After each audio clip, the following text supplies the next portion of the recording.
Peter himself, being a member of the practice, understood what Jesus was dealing with when Jesus was talking about all this. He understood what must have transpired that was not written here among them or within their community that they are discussing. And Jesus began to teach them how to deal with issues in this regard. For that reason, Peter now asks a question that has something to do with himself.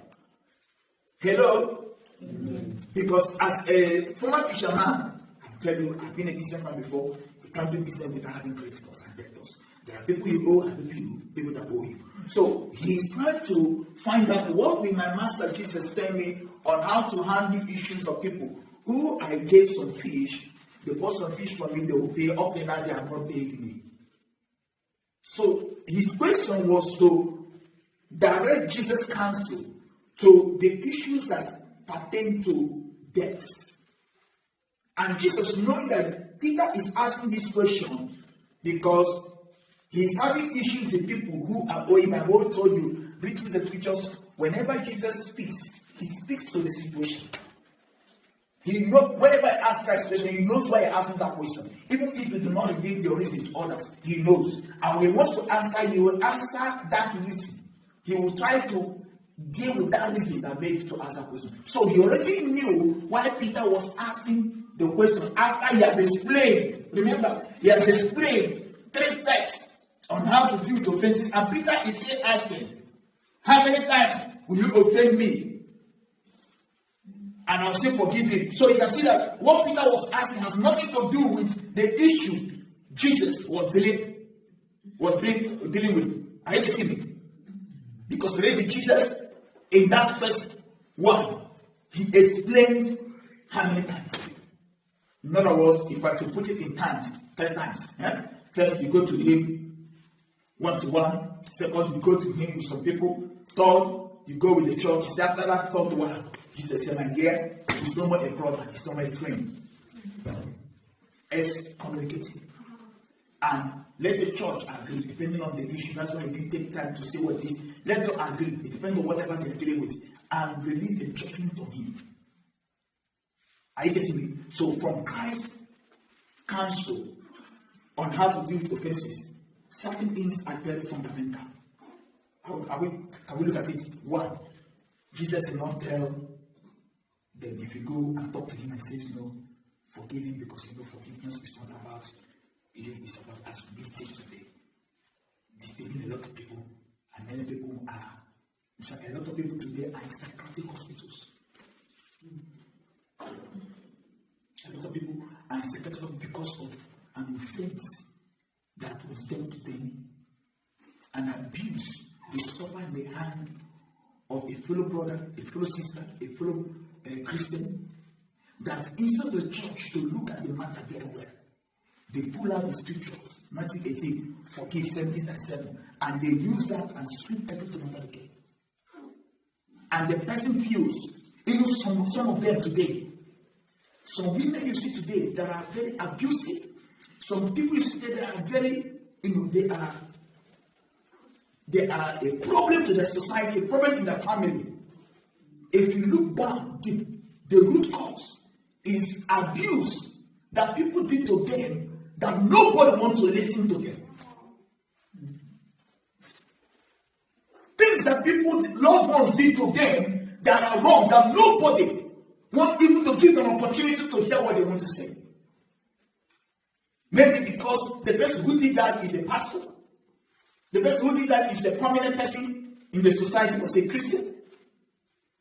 And for that reason, they're telling the pastor what this person did to this girl. Instead of them to bring it out, they don't want to bring it out. They don't want to embarrass the big man or the big woman. And they choose to pull out, forgive 7.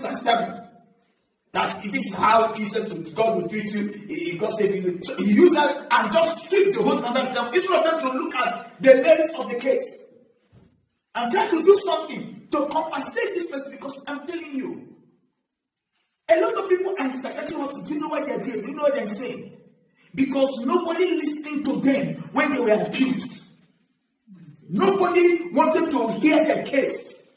Oh, everybody was telling them, forgive. Jesus said, forgive. Sometimes we are not looking at what was done to them. We just sweep it under the carpet with one word from Matthew 18. And then we feel we are Christ-like. We are doing what the Bible says. We are religious. We are fools. We are abusing Christianity. We are abusing the scriptures. We are using the word of God indiscriminately against people. We are promoting injustice by using forgive 70:7 to wipe away something somebody has done that should be dealt with seriously. I've been repeating. I'm telling you. The church has to wake up to the reality of what this Bible is teaching us. It's not teaching us to just run everything down with one word. Some just come, even when they say let's gather to look into the issue. They just gather, they are waiting with this last word.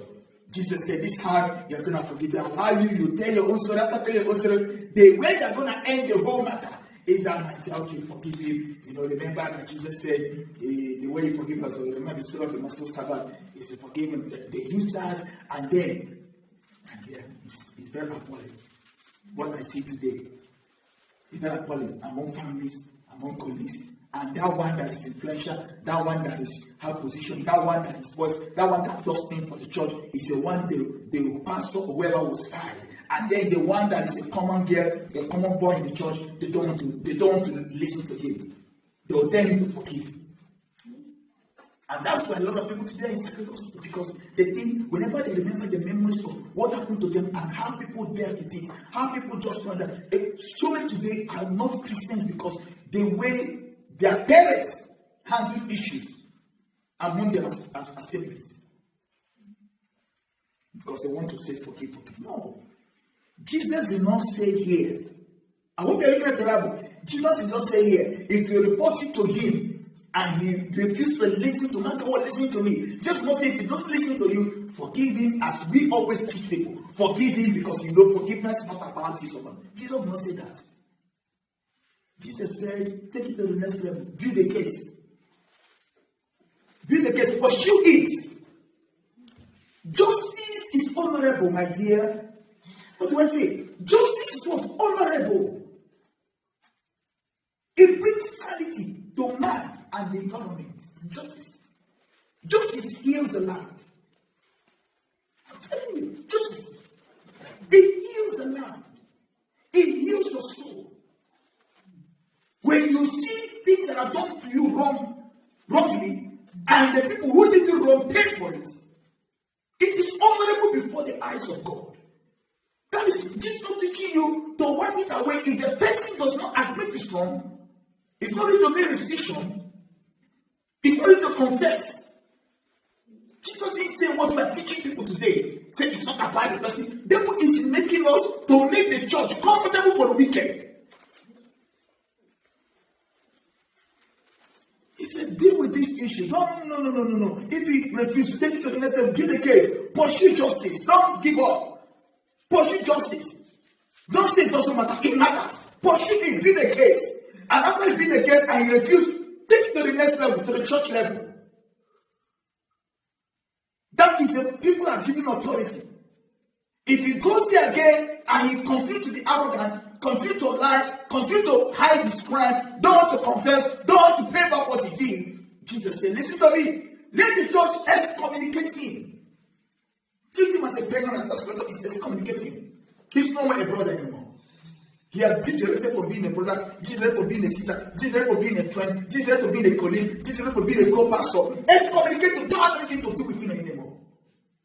That is the counsel of our Master Jesus in dealing with people sinning against themselves. He didn't say forgive because forgiveness is about it. It's about it to free yourself. What are you freeing yourself from? What are you freeing yourself from? I'm not even talking of the other angle. I'm just talking of offense. I'm not talking of witchcraft here. I'm talking of offense. What are you freeing yourself from? You are only accepting to cover a wound without the wound getting healed. That's what they're doing. If you want to heal a wound and offense, bring up the matter. Let's look at it. What is right to be done, let it be done. Then the wound will be healed. I told you, justice heals your body. Justice heals the land. Justice heals any society, any group, any people. Justice heals the church. Justice heals the school. Whatever gathering of people, wherever justice was upheld, there is healing in that society. You will discover that that society will keep growing, keep growing, keep becoming stronger. They will not have ability to penetrate. But whenever we begin to give room for injustice, devil takes control. That's something we don't understand.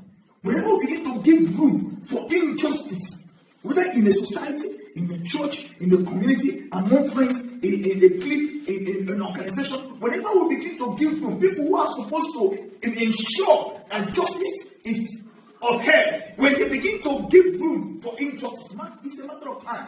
That society will decay, that church will decay, that group will decay, whatever it is will begin to decay. They will not be as strong they are anymore. They become appalling to people. Because there's something that destroys any land, like injustice. Here Jesus said, please make sure you give the person that was offended justice. Make sure, he said, make sure that even if the person refuses to church, hey, the church should not keep quiet. We should stand up and agree on something with that person. Lay a curse on that bastard.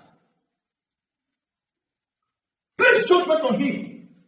I said that whenever you agree, I'm there, I will endorse it. That's how he dealt with it. Now, when after dealing with that issue, he came to the other one, and Peter now asked a question. Because Peter now wants him to share the same light in the areas of death. That's why he said, death and offense are two different things. Okay? But now I know what Jesus is addressing here. We know the issue, we know what he's dealing with. But let me know what he's going to talk to me about death. So the parable of the merciful servant is about death and not offense. If I may put it that way. Eh? It's about what? Death. And death means you are owing me money. So he's not talking about sin. He cannot talk about sinning against you. Whereas he has already told us, just previously, he told us a story. Let me know if he said, he told us a strategy.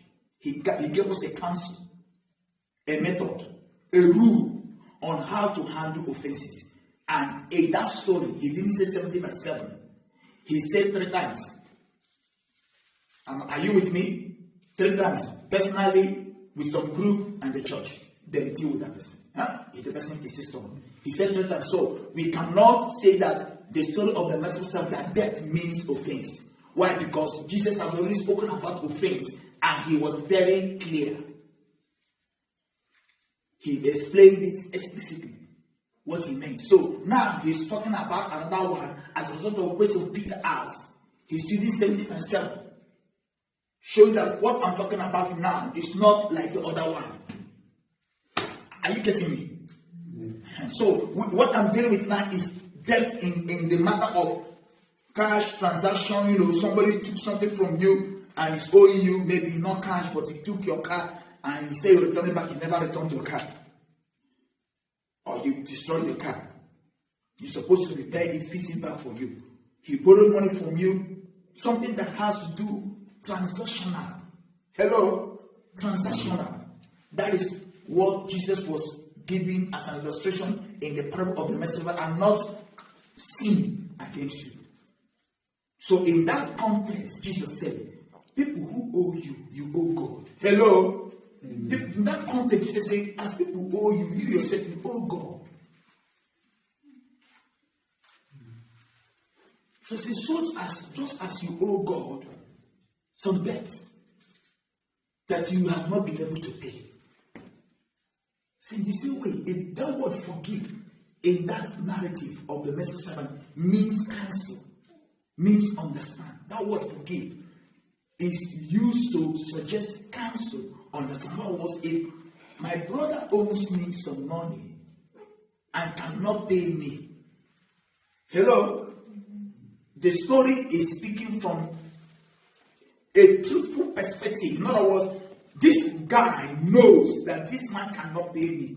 Please, I want to make that clear because that's why today people read the scriptures and some of the things Apostle say and they are saying it in the wrong way.